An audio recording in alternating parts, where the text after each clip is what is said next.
So, welcome everyone to Building on EBSI. And first of all, it would be nice to see where everyone is joining from. So feel free to write it in the chat. It's always nice to see.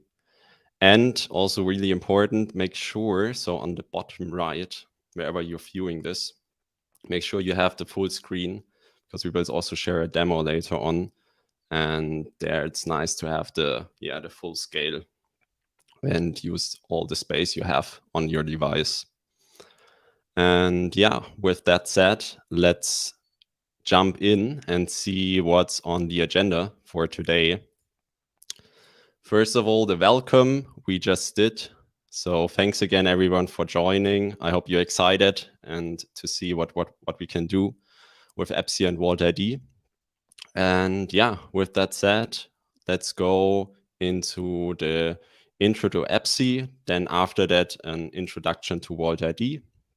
Then we have a demo where we will show the issue holder and verifier flows using our tools together with the ecosystem EBSI. And at the end, we will have a Q&A session where you can ask questions.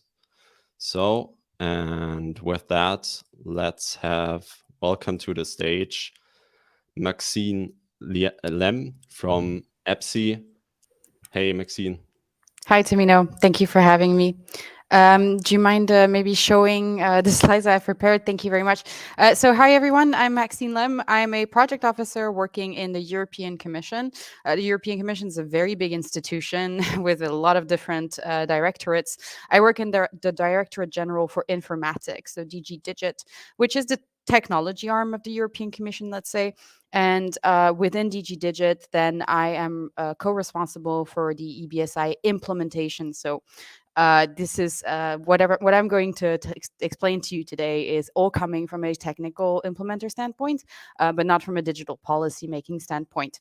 Nevertheless, I wanted to talk a little bit about EBSI, the European Blockchain Services Infrastructure, and what it means as a project, what we're trying to accomplish, and where wallets such as Walt.id fit in. So I will then straight away dive in with first a little bit of a policy context. So the European Blockchain Services Infrastructure, or EBSI, is positioning itself as the first EU-wide blockchain infrastructure that's driven by the public sector.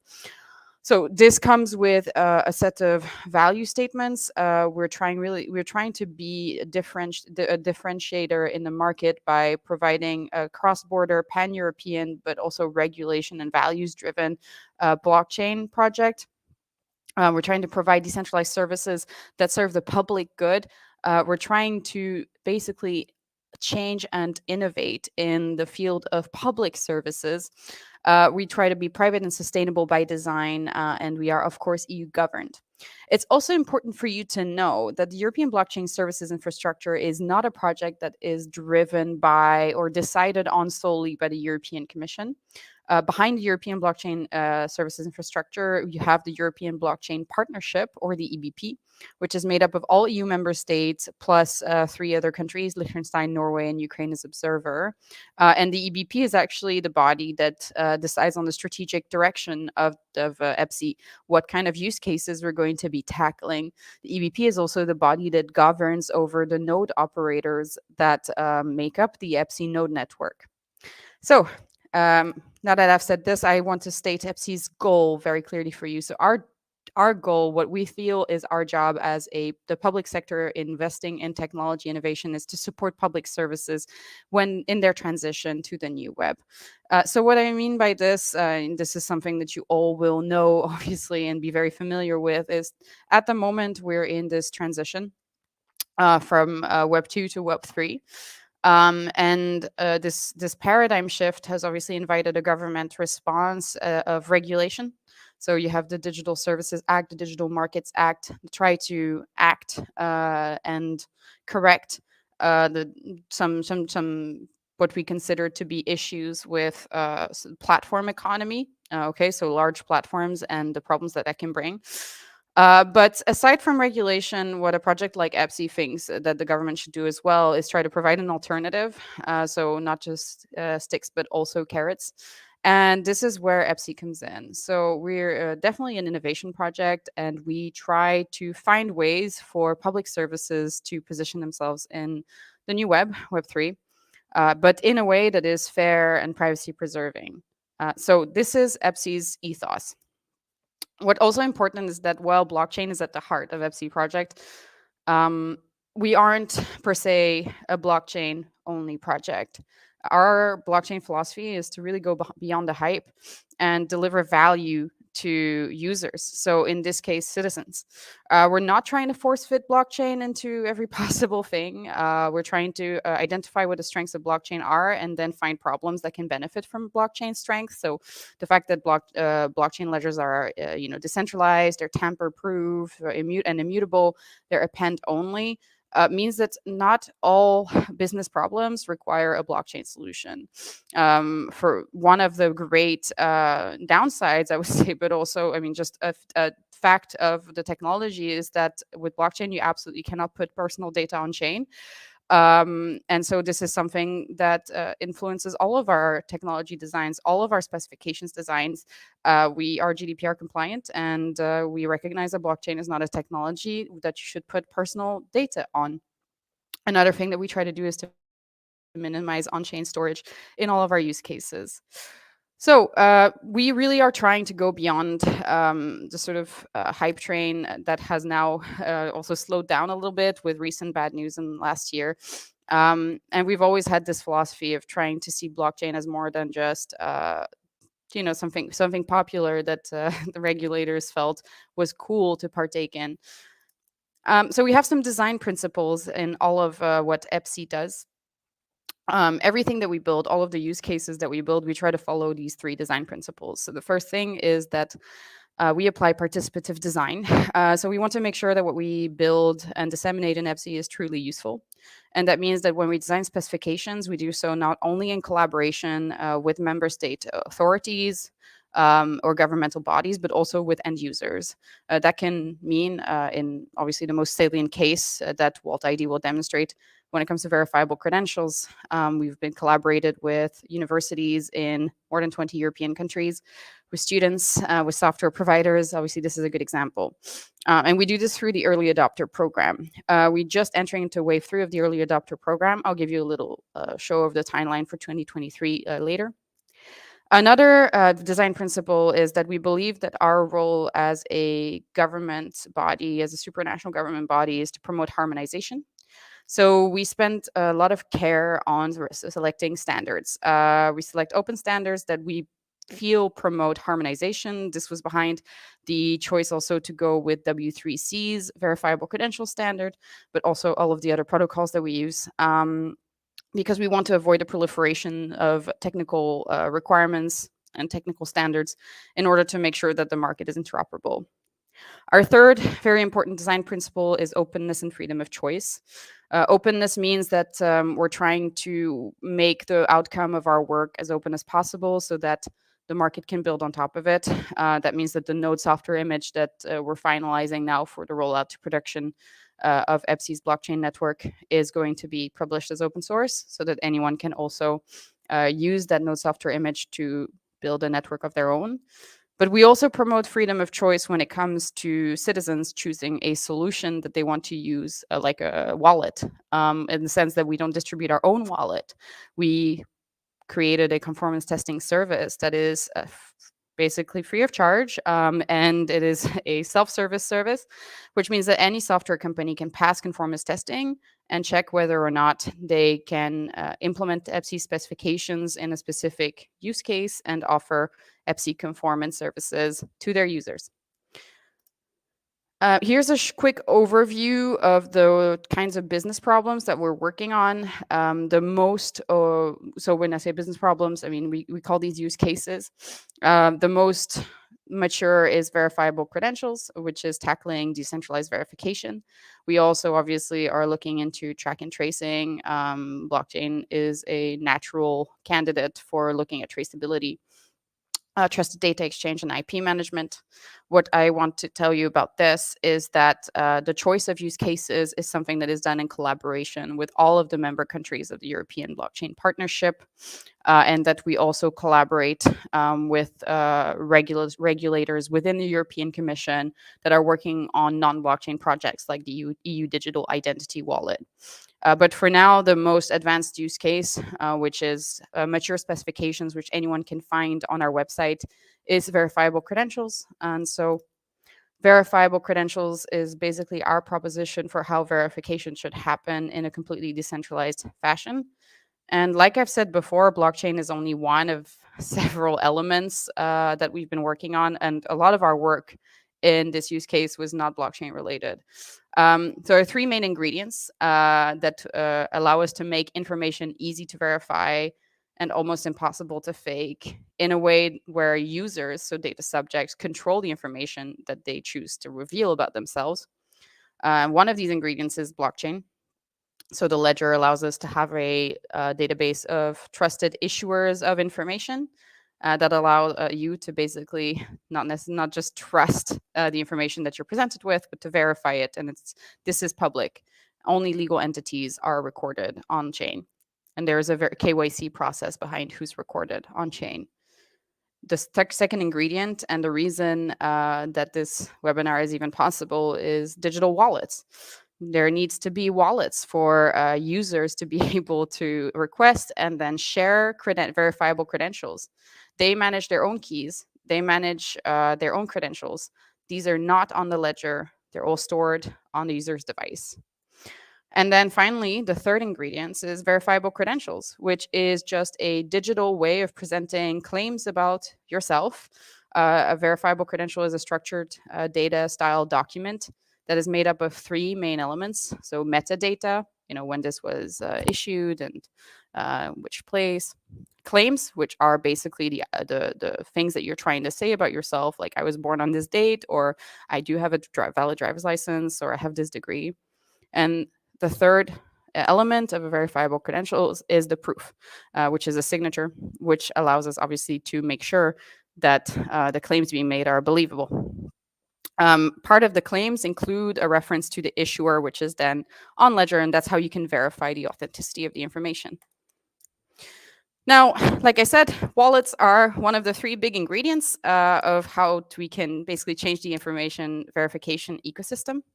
And any software provider on the market can choose to take the self-service EBSI conformance test. The recent head count of the number of conformant wallets who've taken our second version of the conformance test is 11.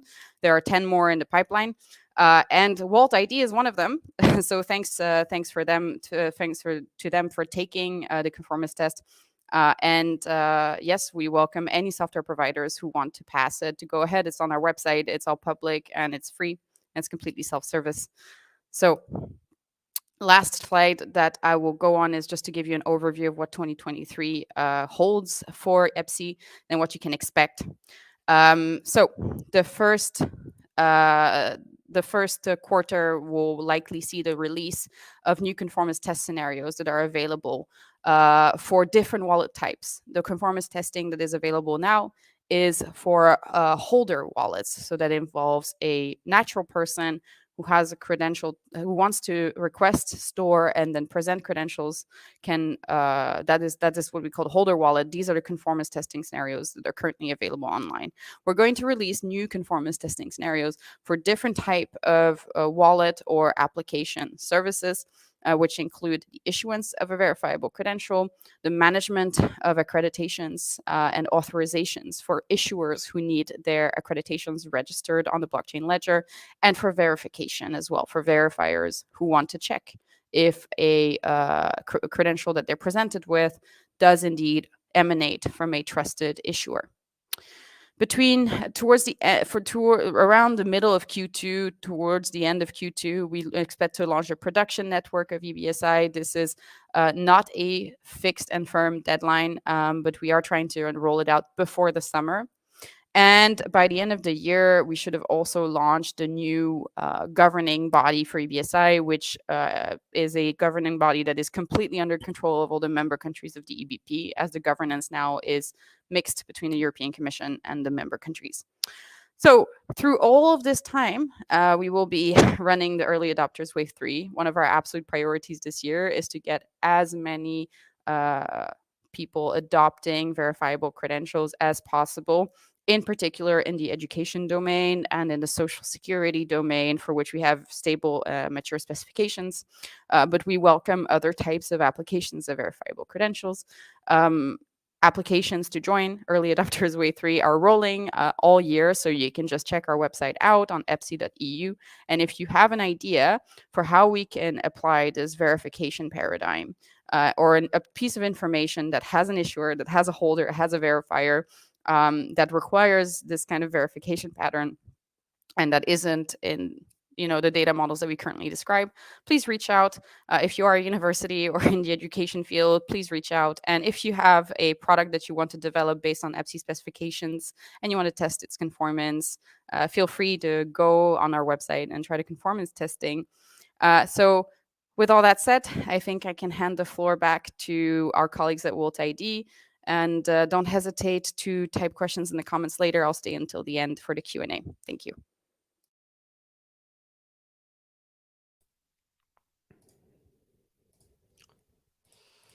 Yeah, so thank you, Maxine, for giving us this overview about what EBSI is and the goals. And I think the really great thing is that we are also out, so Walt.id is also aligned on many of the values EBSI just mentioned, or the values behind the project.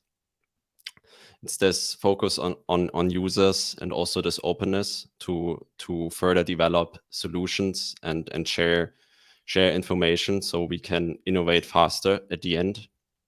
And yeah, so now I will give you a quick overview about the Walt.id stack and what Walt.id is doing and our product.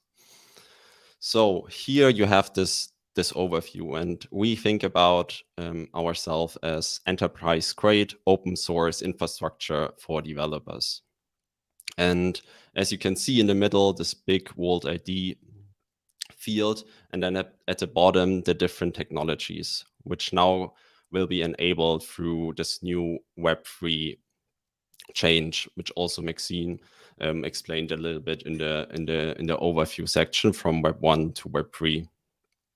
And now you have like all these new and great technologies which enable use cases and make certain interactions more trusted and easier in the future, like tokens, NFTs, certificates, trust services, secure data storage, blockchains at its core, smart contracts, keys, signatures, and encryption. And all of that, we take this tech and build easy to use tools on top. So you have APIs and SDKs, which you can use in your tech stack to build out solutions for end customers. And it's great that we now all have this new tech, so which is coming through Web3. And there will be a lot of new use cases built up from scratch, but there are already good solutions out there which would also need a support or could benefit from some Web3 tooling like certificates or tokens to enable token gating, so you can log in to current websites with your VC, so your verifiable credential or an NFT, for example. And to now look at our product suite, so that we zoom in a little bit on this Walt.id layer. You have at the bottom the spectrum, on the right, on the left the Web3, on the right the Web2. And on the Web3 you have the infrastructure layer, which is identity and NFTs. And there we have the SSI kit. And the SSI kit at the end makes it really easy for you to create DIDs, issue credentials based on that DIDs. So create an EBSI DID, register that for an issuer, and then create credentials. Then you have also the option to manage the credentials and the lifecycle of the credentials, and then to verify the credentials based on predefined templates we offer, but also custom policies you define for verifying specific credentials you decided to work with. Then, as a next product, we have the NFT kit, which is similar to the SSI kit just for tokens. So you can create your first collection, mint them, distribute them, and then also verify them to provide access to a website, for example. Then in the middle, we have the wallet infrastructure, which was also mentioned in the beginning, where we are now EBSI conformant. So with our tools, you can easily build an EBSI conformant wallet. And as we are white labeled, you can just add your design on top of it, your specific business logic on top of it, and can pass the tests. So what it gives you keys and credential management possibilities, as well as keys and also for tokens, NFT management, so viewing capabilities. So you can not only view your credentials, but you can also view your NFTs.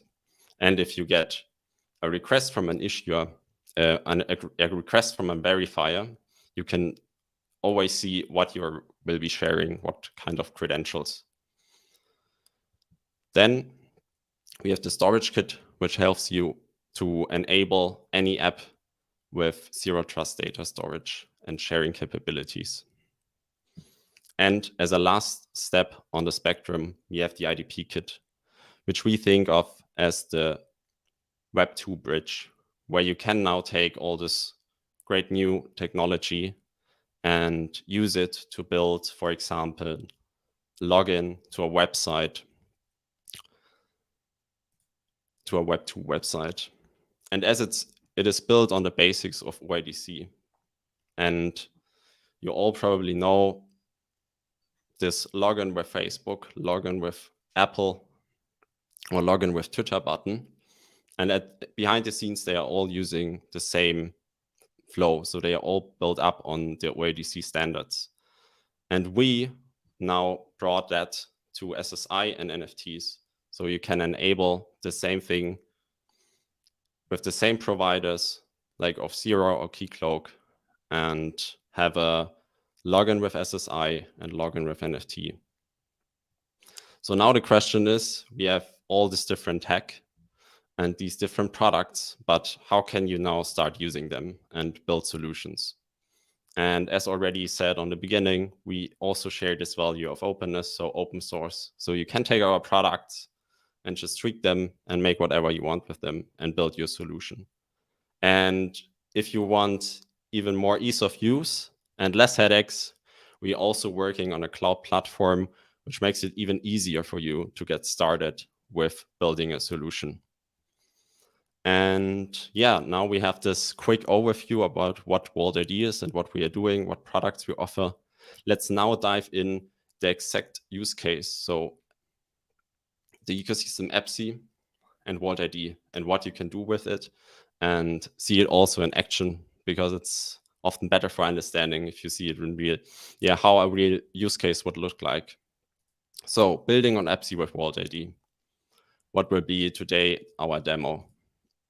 So we will have the use case onboarding of a citizen to an SSI ecosystem. So we will have a city which will issue a verifiable ID to a citizen, and the citizen can then take this verifiable credential to log into a platform of the government to request other credentials like a proof of residence, and then take all those credentials to go to a company to apply for an energy loan and get a credential which gives them access to that energy loan. So with that said, welcome to the stage, Kevin from Walt.id, who will be doing this demo. Hi there, everyone. Let's see. There we go. Okay, so for this demo, I think it would be good if you could full size your screen. Of course, if you write any comments and ask questions, we will still answer them. However, for just text size, it would probably make sense to maximize your screen. Yeah. So what we have right here is a project we built for the city of Ghent, which we will now be demoing in the context of EBSI. And for this, we will use our wallet. So the wallet we've talked about previously, as you saw on the EBSI site, is actively conformant. That's us right here. And as you can see, we're one of very few that actually is still conformant because a lot of them got deprecated. So we are an EBSI compliant or conformant wallet.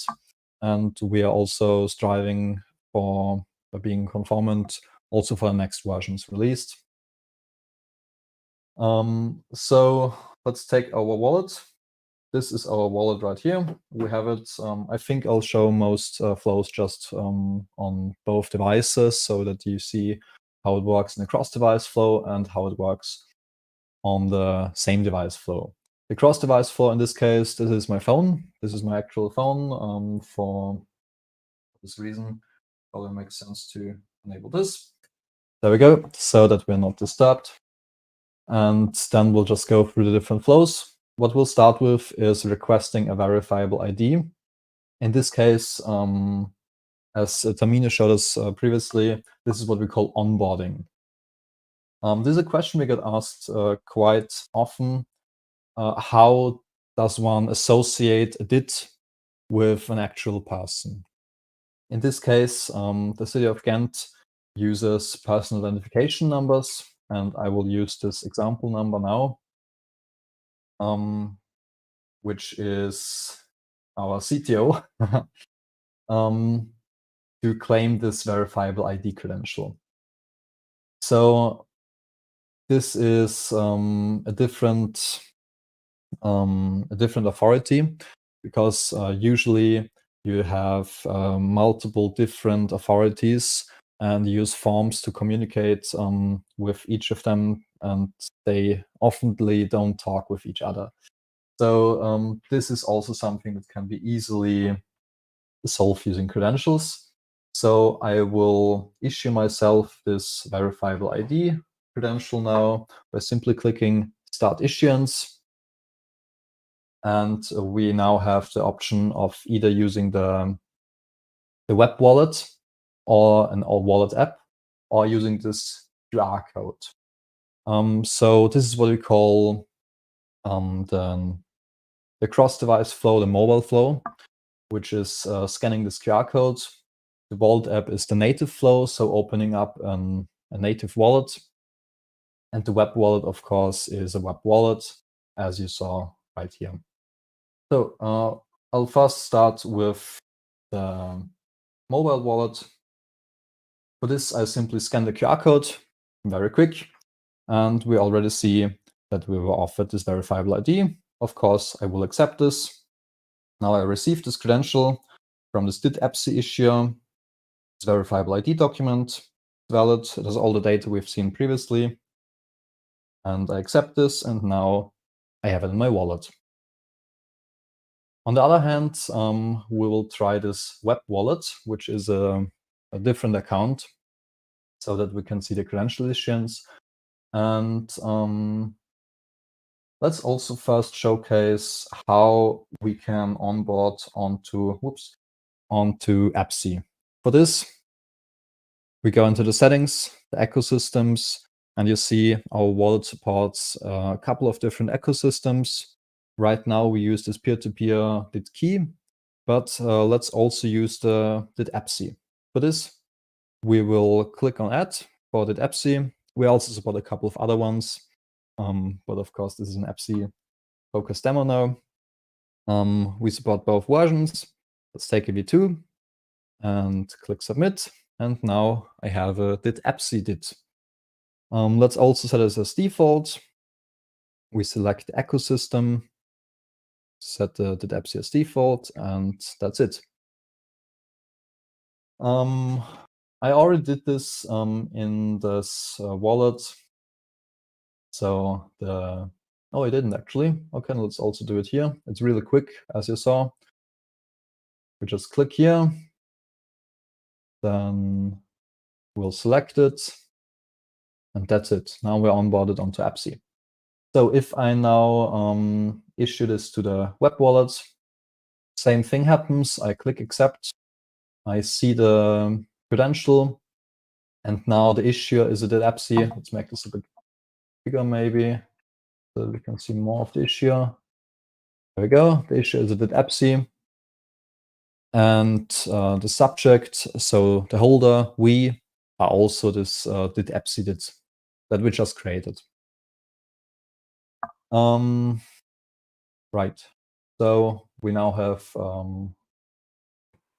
here. We now have a verifiable ID credential in both of our wallets. Of course, if you use a special wallet, like ones that are based on our storage kit, you can even synchronize them without needing them to be web wallets or online wallets, custodial wallets. So the next thing we'll do is we will use this verifiable credential that we were just issued and verify it at another authority, at another portal. In this case, this is BOSA. So I click here, and I will now log in with my wallet app. So I simply scan this QR code, and that didn't work. Okay. Because it's a live demo, so things can happen. We'll simply try it with the web wallet. There we go. So we use this verifiable ID we were issued a second ago, and log in, make this a bit bigger. There we go. And we're now logged into this portal. Have a couple of information read out from the credential itself. So this is the information that you previously saw at the issuer portal. It was now read out on the Gantt portal here. And we can issue ourselves a couple of different other credentials. In this case, so let's get a proof of residence. We will issue it to our web wallet. Yes, we will take that. And we also see it was issued by the EBSI. It's issued to our EBSI subjected. We accept this. And now this is a second credential in our wallet. Now, both the flows we've seen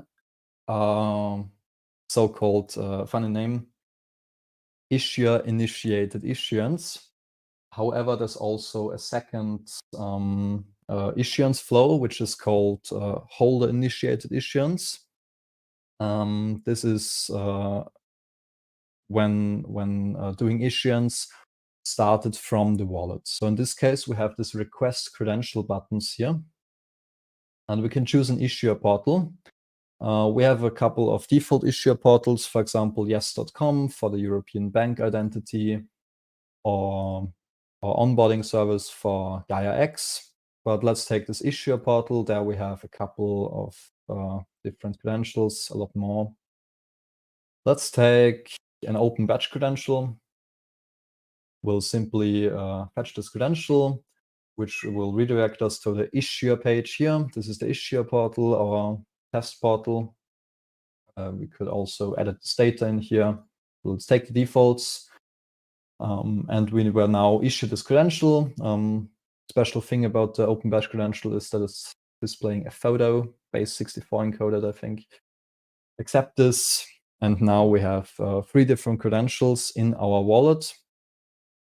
2 of which were issuer-initiated issuance, and 1 of them were issued using holder-initiated issuance. And now we could, for example, request our energy loan. Our energy loan is probably from a different authority, probably an energy company.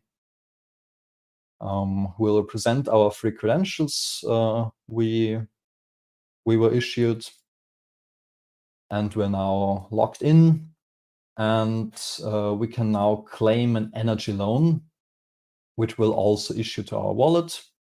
We were offered this energy loan, we accept the energy loan. That's it. Now we also have an energy loan credential in our wallet.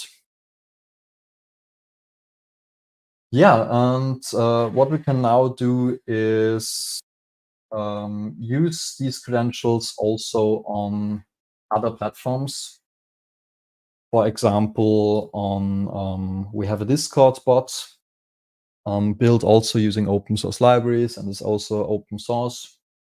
And that uses credentials and can issue and verify credentials too. So Tamino, maybe you want to show this. So this is a test Discord in here. So I will now request a verification from Walt.id. Okay, so we were now asked to share a credential, and of course we will do that. We can use our web wallet, for example. Okay, someone restarted the server, of course, during the live demo. That's quite unfortunate. Okay, but whatever, we on the same YouTube channel you're currently watching, we have a couple of demos using the Discord bot too. And when it's not being restarted during demos, it also works. This is something we built for a different company for checked, and it's used for things like verifying access to channels based on open source credentials, or you can issue credentials based on roles. So this is all stuff we call Vault integrations. This means that you can use credentials to plug into your existing infrastructure. So your existing technology stack, for example, Discord or Telegram or all other stuff you could imagine, you can simply hook right into and control actions using credentials or issue credentials based on actions from existing infrastructure. This is very easy, actually. The demo you previously saw for the city of Ghent, the project for the city of Ghent, and the portal with the Bosa portal and the energy portal for the energy loan, all basically work with a single post request for issuing credentials. Verification is a single request. So it is really very, very easy to implement. And we also have full documentation. You can actually visit this right now if you want, docs.walt.id, but it's also linked in the slides to use credentials in your existing infrastructure. Yeah. Cool. Yeah, thank you very much, Kevin, for this demo. And yeah, things break. That happens also if we do a live demo. But as Kevin already said, you can view everything also on YouTube. We have many different videos on there, so you can discover that. We will also share it later on after the webinar, all the resources and the slides. So now what does it mean for you as a developer if you are developing a project? As already was asked in the chat, yeah, so all our products are open source, so you can use them to do demos in your company or build products based on them. Yeah, so everything is open source. And the great thing is with our tools, start implementing in days, not weeks. And we will give you the tools so you can become an EBSI compliant wallet. You can then also follow the links later on when we share the slides to see how this works with all step-by-step instructions. Then you can dive into our documentation, as Kevin already showed you. Some sections also have a look at our YouTube channel where we have tutorials and guides on how to do all these different things. And yeah, with that, that's summing up our presentation and the demo. And we are now open for Q&A. So if you have any questions, feel free to post them in the chat. And yeah, we take it from there.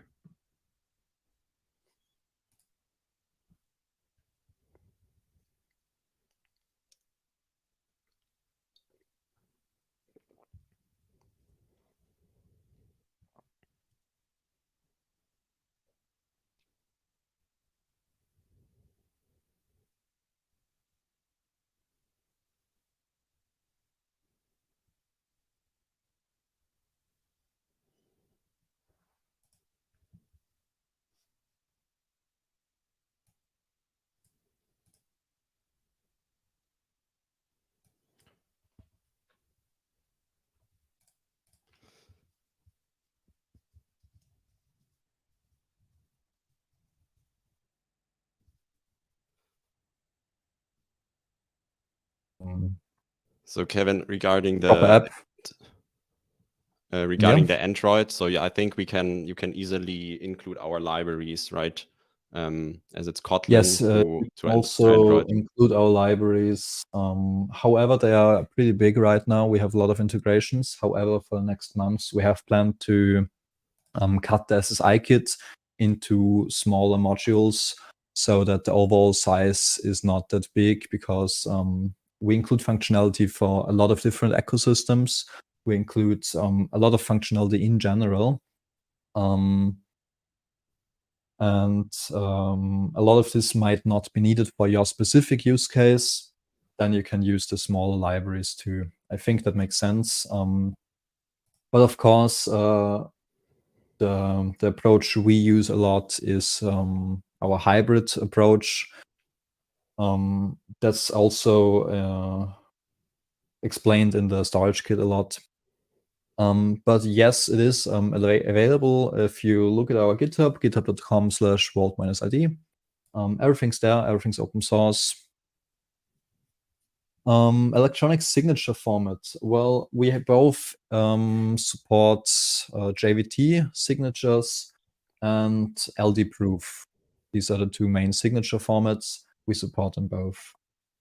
So you can also theoretically use both of them interchangeably with our stack. So if you have a credential signed with LD proof and the second user uploads a credential signed with JWT, it works fine with our stack. Yeah. Yeah, I Maybe think there also was. I'll also complement here. So when it comes to the EBSI verifiable credential specifications, the supported signature format is JWT, and then you get the choice. You can choose JWS, or you can also go for JADIS, which would be an eSeal. So there are those are the options that are supported by in EBSI specification. That's the minimum that needs to be achieved by a EBSI conformant wallet. And then additional options are if a wallet supplier wants to add options, different types of signatures and support them, then that's completely fine. But the minimum is JADIS and JWS. So those are the ones that against which conformant wallets would be conformant. For NFT support, I'm probably not the right person. I mainly build SSI stuff and not the NFT side of things. But I am very sure that you can interact with smart contracts and sign transactions, because it's doing that all the time in the background. But this is part of the NFT kit. The NFT kit is included in our wallet kit. So what you refer to as wallet, I'll take it as wallet kits, which is our main building block for wallets and applications.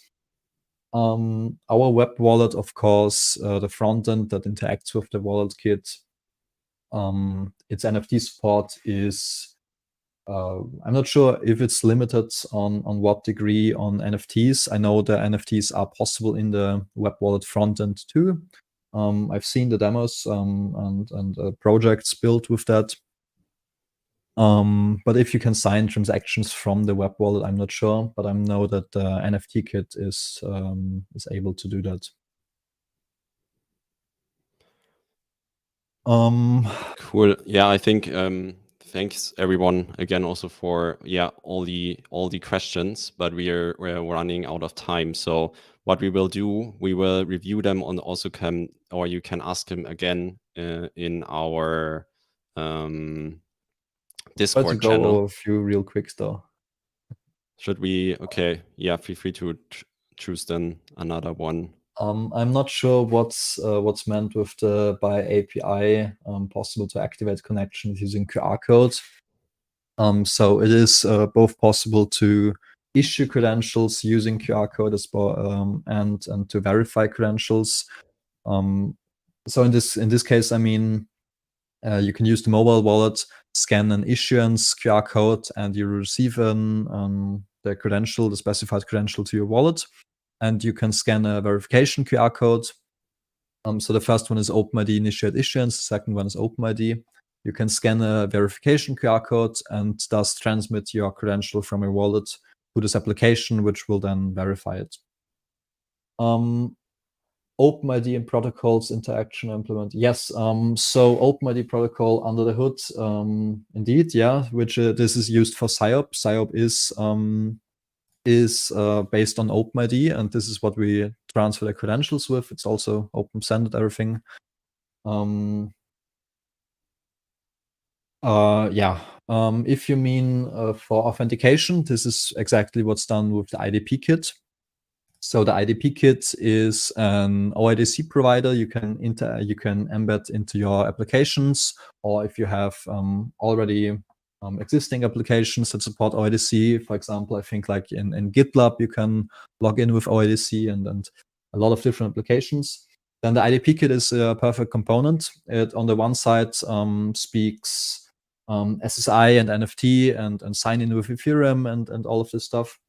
So you can sign in with credentials, or you can sign with NFTs, with tokens. And on the other side, it speaks OIDC so that you can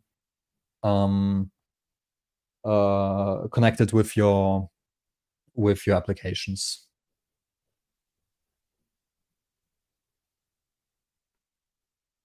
Cool. Yeah, I think on everything else, we will have a look at the questions again and come back to you. But otherwise, you can also ask them in our Discord channel. So feel free to join there and post it again if we couldn't answer it. Really sorry about it. Yeah, the time went by really fast. And yeah, so before you go, make sure to join our Discord, also our newsletter. And yeah, I will also share the slides. And then, yeah, I think we reached the end. We have also an appendix then added where you can dive a little bit deeper in all the different stacks.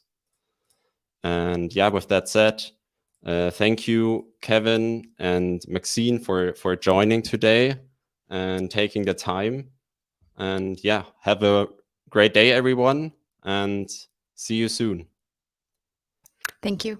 Bye-bye.